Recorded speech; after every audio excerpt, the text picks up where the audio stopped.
Kita kembali dalam rancangan Assalamualaikum. Menteri Perdagangan Dalam Negeri, Koperasi dan Kepenggunaan Datuk Seri Ismail Sabri Yaakob meminta semua pihak agar tidak membuat spekulasi kenaikan harga barang susulan pengumuman kenaikan gaji penjawat awam. Okey, tapi ada orang cerita tadi dia pergi pasar Ramadan beli air tebu RM4. Tu macam mana tu? Besar mana? Berapa liter tu? Tak ada, dah liter? lah. Rasa minum tu rasa banyak gula pun dia tebu. Saya tak tahulah mahal sebab apa. Mungkin sebab dia tak guna mesin. Dia apa? Kalau cookies dia ada homemade kan? Handmade. Ini gigi made. Sebab tu dia mahal kan? Tak kenapa. Aduh, ya Allah. Mungkin tebu import lah tu. Bukan Malaysia punya air tebu tu. Tebu buatan Sabak Bernam. Baik, para penonton, isu barang naik adalah isu yang sentiasa berlaku menjelang bukan Aidilfitri, Ramadan pun. Ya Allah kan. Nakkan sampai ke Aidilfitri tu lagi harga lagi tinggi. Kan.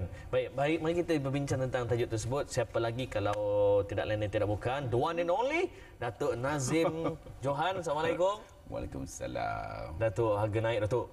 Apabila cakap harga naik ni salah siapa? Pengguna ke ataupun peniaga ataupun yang berkuasa?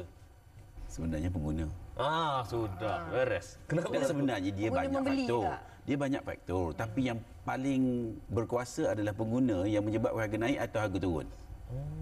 Cuba bayangkan hari ini. Kalau hari ini saja, kita decide, dia kata kita jangan makan ayam 3 hari saja. Ini contoh lah ya. 3 hari je? 3 hari saja. You tengok harga turun macam roket. 3 hari je. Pasal dia bukan boleh tahan. Tapi cuba kita kata kita hari ini kita buat belanja besar-besaran, naik juga macam tu. Jadi dia ni demand and supply kan. Tapi ada juga kalau kita lihat dia macam contohnya macam tadi Mas sebut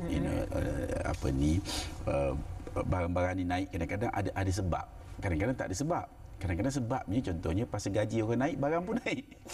Ni tak ada sebab tu. Tak ada maknanya naik gaji kan.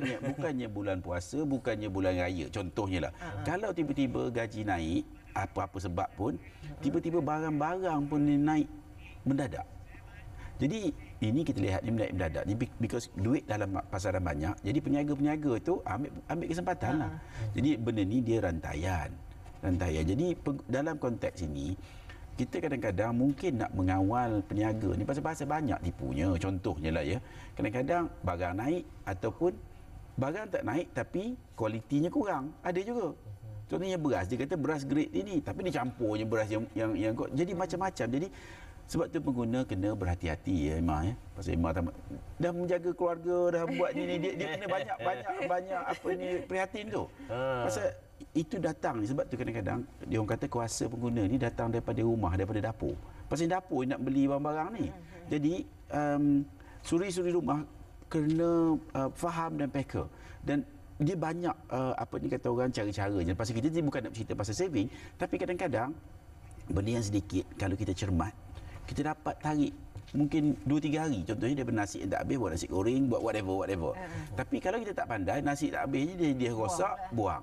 Dah lah dosa tak itu. Jadi ini datangnya daripada didikan kita. Jadi kita kena mendidik dan didikan memang datang daripada rumah. Kalau kita nak harap daripada luar, ni susah daripada luar tu dia iklan buffet special itu je yang dia hendak kita buat. Jadi menjadi apa ni kata orang tanggungjawab pengguna untuk faham. Dan sebenarnya kalau ikut daripada sudut kepenggunaan, kalau pengguna bijak, kalau pengguna faham, patutnya musim raya, musim puasa ni barang lagi turun. Pasal kita bukan makan bertambah banyak. Sepatutnya. Kita bukan makannya sekali. Bukannya makan sekali kali tiga volume. Kalau nak ikutkan lah. Kodok. Dia ada kodokan tu kan. Mana dia nak kodok. Tak boleh macam tu. Kadang-kadang nak lebih nak itu. Jadi dia kena datang. Sebab tu yang kita biasa cerita. Maknanya sebelum puasa lagi ataupun sebelum nak raya ni pun kita kena rancang. Apa yang nak beli kadang-kadang. Yalah orang baru ni nak beli baju raya 5 helai ke. Jadi ini yang kita nak kena rancang awal-awal lagi. Apa yang kita nak lakukan sebenarnya menyambut raya kita ni supaya perbelanjaan kita dapat dikawal. Sebenarnya macam kita cerita tak ada sebab. Kalau ikut makanan dia tidak ada sebab untuk naik, kecuali pasal orang ni kadang-kadang dia mungkin dia tengok tu dia lapar, dia tidak mengawal diri dia. Kuih biasanya kita makan kuih sepotong tu pun dah kenyang. Tapi ini tengok 2-3 ini 2-3. Jadi demand yang terjadi itu adalah false demand. bukannya demand sebenar, akhirnya pergi ke tong sampah.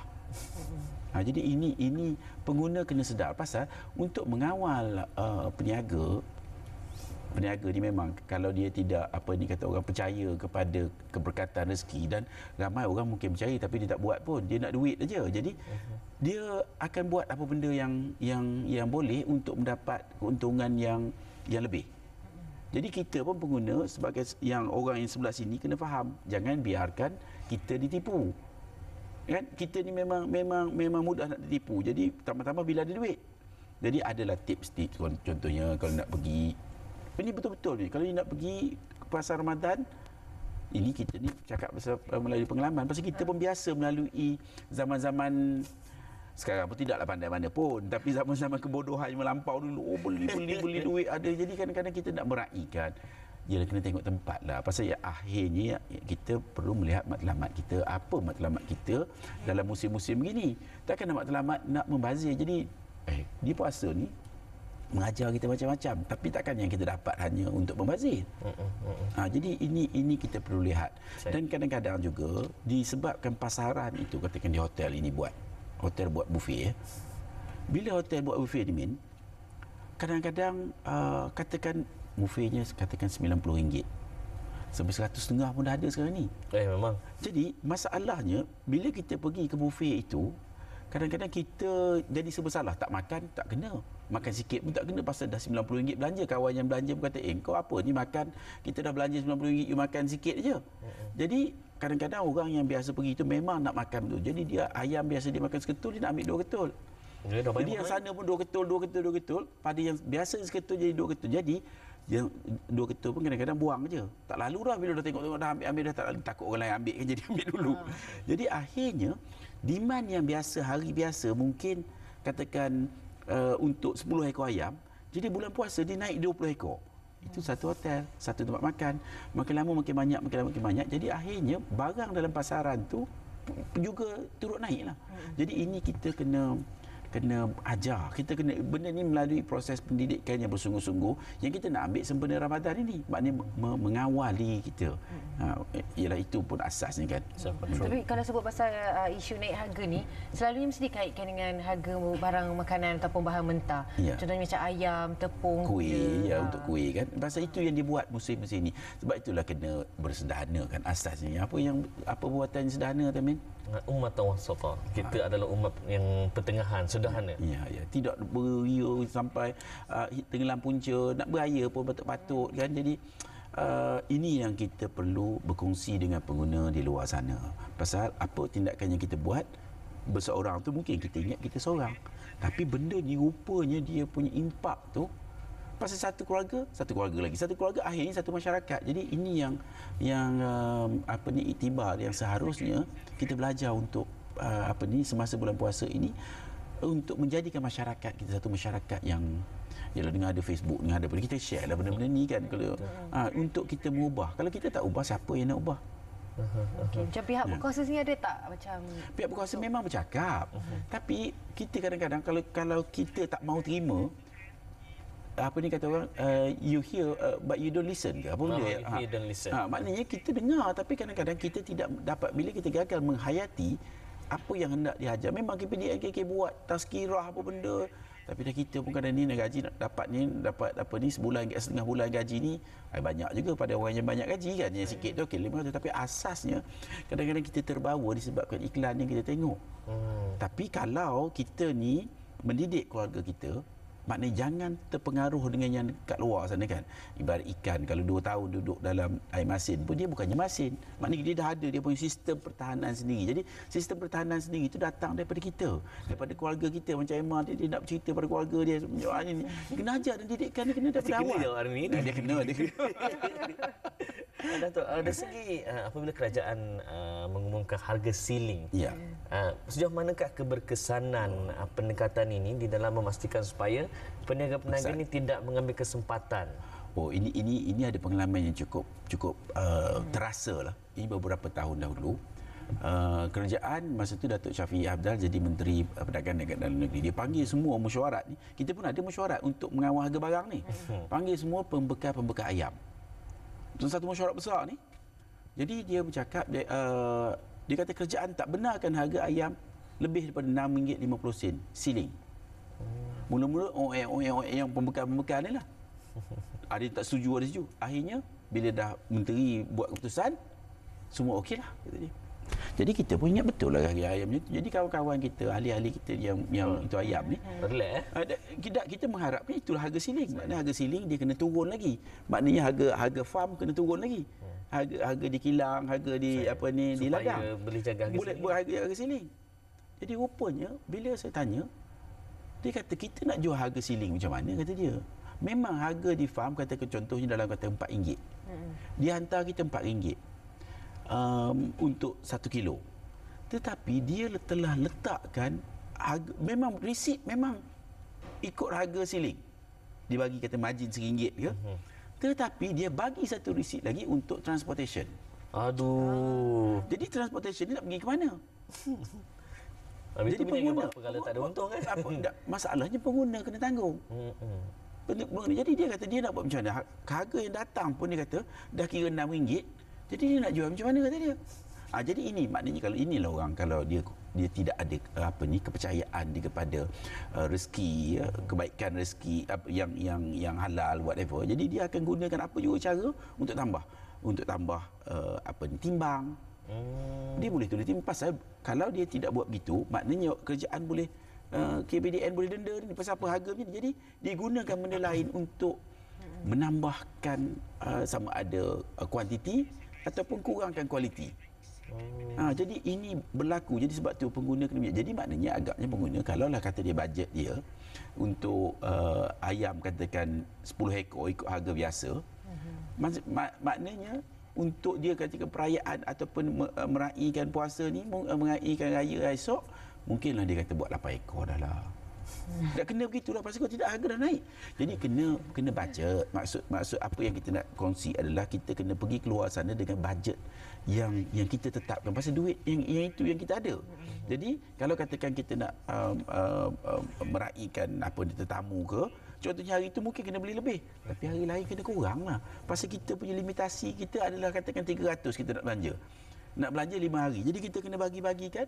Mungkin kata ada family datang, okey dah tinggilah. Tapi hari family tak ada, kurang-kurangkan. Dan lagi pun ini yang kita lihat ya, ini yang terjadi di sini adalah antara saya rasa lah ya, matlamat puasa adalah untuk mendidik kita. Betul. Mungkin salah satunya untuk merasa macam mana orang susah.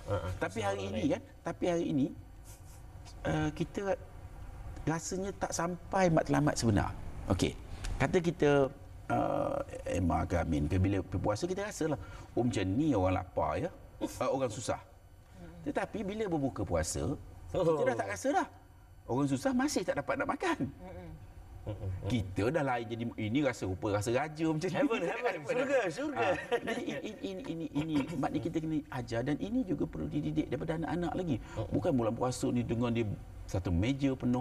Tapi kita tidak boleh salahkan pasal kadang-kadang apa yang kita lihat dan apa yang kita tidak rancang itu mendahului kita. Kalau kita tak rancang, sebab tu kita kena rancang. Maknanya kalau awal-awal kita rasa okey, kita masak satu lauk saja. Jadi barang pun tak mampu nak ikut. Kalau kita kurang beli, kurang belanja, dalam pasaran tak ada duit, jadi harga tentu turun. The power of pengguna kena main peranan lah dekat sini. Iyalah terutama suri-suri rumah. Awak masak berapa kali dah? Tak tahu berarti. Tadi berapa kali. Nak tolong hantar barang mentah kat rumah boleh je tak? Kan sudah. Tapi mana tahu kau Eman ajak buka puasa kan, dia nak masak. Itu sebenarnya pada tadi kan. Baik, Datuk, tentang dalam sebagai dan di pihak PPM sendiri, tindakan-tindakan yang diambil oleh PPM, perancanganlah menjelang dalam bulan Ramadan dan juga menjelang Aidilfitri, walaupun ada 2 minggu lagi, tapi sudah pasti mungkin ada. Tiga. Cepat je nak raya. Cepat nak raya. Saya raya Zimbabwe. Cover kan. Okey, cover balik Cover balik. Mesti ada plan kan. Dia macam ni. Balik yang apa yang kita bincang tadi, ada satu ayat. Ini kita seronok ni, saya seronok pasal ada orang boleh tolong. Sesuatu yang terancang, Ni batil. kata Sayyidina Ali, al-haqqu bil nizam, saya ghalibuhul batil bin nizam. Jadi maksudnya, maksud biar kita lah bagi. Maksudnya kalau kita tidak merancang, jadi kita jadi iktibar hadis itu, ayat itu Sayyidina Ali, iktibarnya adalah kita perlu merancang. Jadi apa pun kalau kita gagal merancang, kita seolah-olah merancang untuk gagal. Jadi awal-awal ni kalau nak balik kampung ke, nak nak beli barang ke, nak apa pun, kena rancang yang elok. Kalau nak beli tiket pun habis. Pasal tak rancang awal lagi. Kan. Semalam ada perjalanan tertentu, tiketnya pun dah habis. Jadi mungkin dah salah lah tu. Jadi susahlah macam mana. Jadi kita kena make sure apa yang nak dibuat dia akan datang ni ikut bajet dah. Pasal kita tahu biasanya, kecuali orang berniaga, biasanya pendapatan kita tahu agak-agak berapa. Jadi kalau kita katakan kalau tak cukup duit ni, kita nak pinjam lagi, sama ada itu satu keputusan yang baik. Kalau perlu memanglah kena pinjam. Tapi kalau tidak perlu, maknanya kita kena adjust diri kita untuk mengawal diri kita. Dan ini juga tidak melepaskan orang-orang yang banyak duit. Kadang-kadang orang banyak duit ni dia tak kisah, tak ada benda dia, tapi dia pun perlu merancang. Pasal kegagalan merancang akan membawa kita kepada kesukaran satu masa akan datang. Kalau kita tidak mengajar anak-anak kita merancang, kena ajar ni. Macam mana nak merancang, macam mana nak menyimpan. Pasal bukannya nak dihabiskan hari masa tu juga kan. Kita kena lihat ini satu perjalanan kan. Kita ni satu perjalanan. Jadi dalam perjalanan tu, kita raya ni pada kita lah. Mungkin tidak seharusnya dilihat sebagai satu destinasi. Pasal lepas raya ada lagi. Takkan musim raya ni nak habiskan semua kan. Jadi lepas tu dah tak kisah. Jadi ini perlu dirancang dengan baik. Kita tak nak lepas musim je raya balik, Allah, hai bulan depan dah tak ada. Dah kosong. Jadi para pengguna kena bijak merancang dan melaksanakan dengan baik. Pasal kalau kita pandai merancang sebenarnya kan, kita pandai berjimat, rupanya mungkin RM10 tu boleh pergi jauh. Contohnya paling mudah kan, merancang kata kan. Usahawan channel tadi mulakan RM50 Pak. Dah betul. Dia kena merancang dan tentu kan kita tidak ada pembaziran, kena cermat kan. Contohnya kalau orang seharian kan, kalau kita makan kita bekerja, kita makan dekat luar ya, Min ya. Rasa-rasanya RM5, RM6, RM7 memang kenalah untuk lunch kan. Betul kan?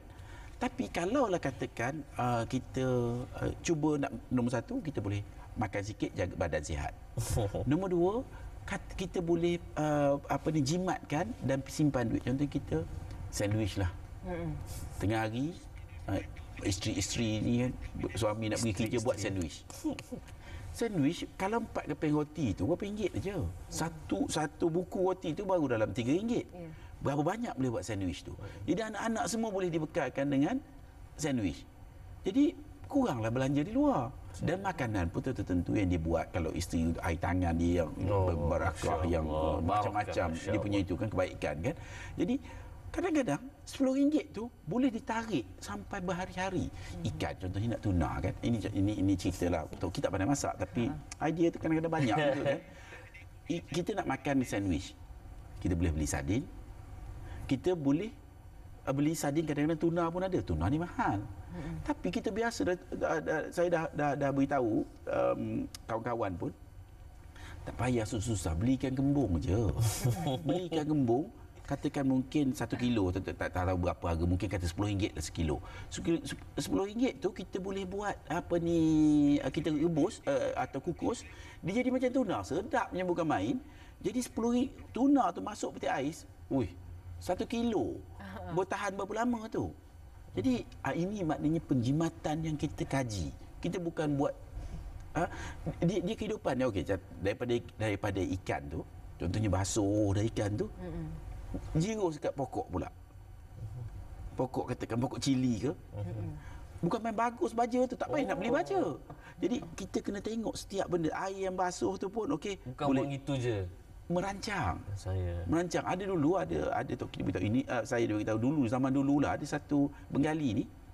Dia biasa di rumah dia tu air almost tak ada buang. Daripada yang mandinya ini pergi ke apa ni, dia punya tanaman, yang ini pergi ke dia punya apa ni, siram pokok, yang ini bilasan. Jadi benda-benda ini kena ditengok secara baik. Pasal setiap apa ni penjimatan adalah setiap keuntungan. Jadi kena ini dikaji. Jangan, kalau kita tidak halus, kita tidak teliti, maka kita akan berlaku banyak kesilapan. Sebenarnya patut ikut ajaran kita kan, macam orang mengaji kan. Okey pun saya tidaklah pandai mana pun. Tetapi cuba bayangkan dalam Quran itu setiap benda ada makna, ada kehalusan, ada ketelitian, tapi kadang-kadang kita tidak mengambil ketelitian yang ada. Jadi rugilah kita. Semayangnya pun dengan cara macam mana, kadang-kadang kita tengok pun semayang ikut dan aja. Jadi semuanya ada ketelitian untuk kita mengatur kehidupan kita kan. Apa salah kalau contohnya lah, ini mencerita pasal membentuk budaya. Kita tengok kat masjid kan, kalau kasut je terabur je. Ada tempat masjid tertentu yang Amin, bukan 2 minggu, nanti ada raya awal pula. Orang tak shopping raya, dia dah shopping raya dulu lagi. Baiklah para penonton, itu dia perbincangan tentang naik harga. Asasnya adalah bermula daripada kita sendiri sebagai pengguna. Dan kita akan berehat seketika dan kita akan mendengar azan dari Masjidil Haram di rumah. Ya, di Mekah.